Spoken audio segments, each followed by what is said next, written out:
Welcome to FirstOffTheBike.com's third edition of our pop-up show here at beautiful Ironman Cairns, thanks to our mates at Pure Blonde. Tim, I love the hat. It's stylish and functional. It's from the Tony Gregg Street Collection, and I'm very happy with it, Phil.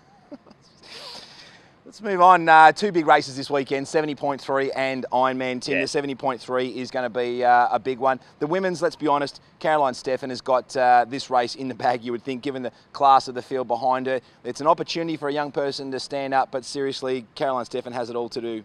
It's her race to lose, there's no doubt.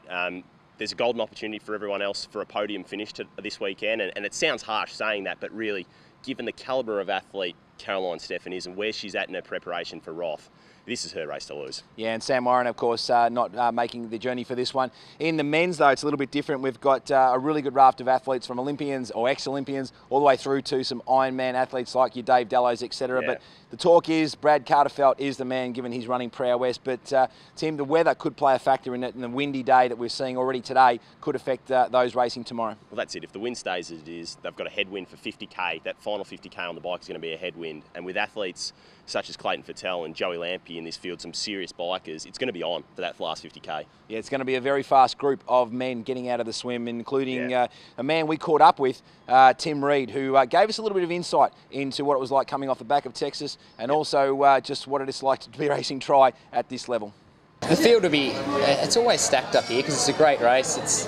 These guys, you know, it's the one race that you could really bring a family to, and they can watch a lot of the run, they can watch the bike, and it's not overly arduous for even young kids. So,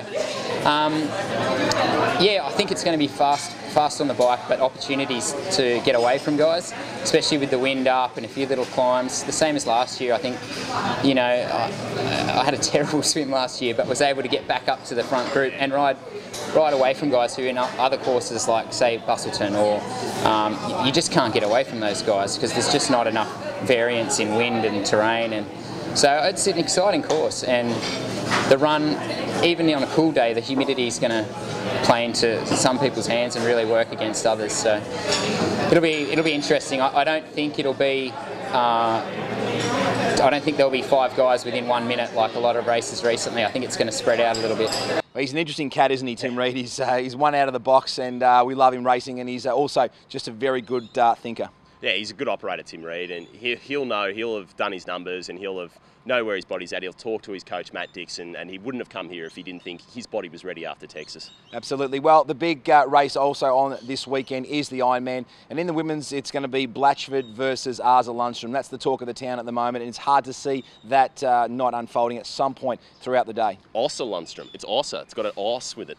Yeah, Asa looks really good. Yeah. She looks really fit. You know, we saw her in Melbourne, top 5 finish there earlier this season, and she was fantastic on that day. You know, she was coming from behind out of the water, and she's going to have to do that again today. So what that does for her mindset, given this is really, once you're up the road, Blatchford side, you're gone on this course. So Lundstrom's going to have to play catch-up. We know her biking prowess, but you know, can she match Blatchford on the run? And also the weather's going to be a factor as well, in terms that it's a tropical setting. Her 2 wins in Sweden and Tahoe weren't very warm at all, but as you know, she's a very good athlete, is Lundstrom. In the men's though, again, Burkle versus Brown, the talk of the town here, and whether they've got the legs. You reckon Cam Brown is looking as fit as you've ever seen him up here? Yeah, I seeing him at the press conference yesterday. He looks even better in better condition than he was in Taupo for Ironman New Zealand. So really excited to see that battle.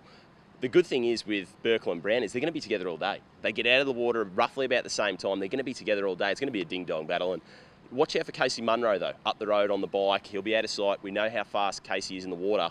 He'll be up the road out of sight on the bike too. Yeah, it's going to be an interesting day, and we'll be able to see what that month of altitude too has done for Tim Burkle's legs when he comes down here to sea level and races. Well, that's about what we've got all for you today on our pop-up show, episode 3. Thanks to our friends at Pure Blonde. We'll be doing this one more time as we wrap up this big weekend in Cairns.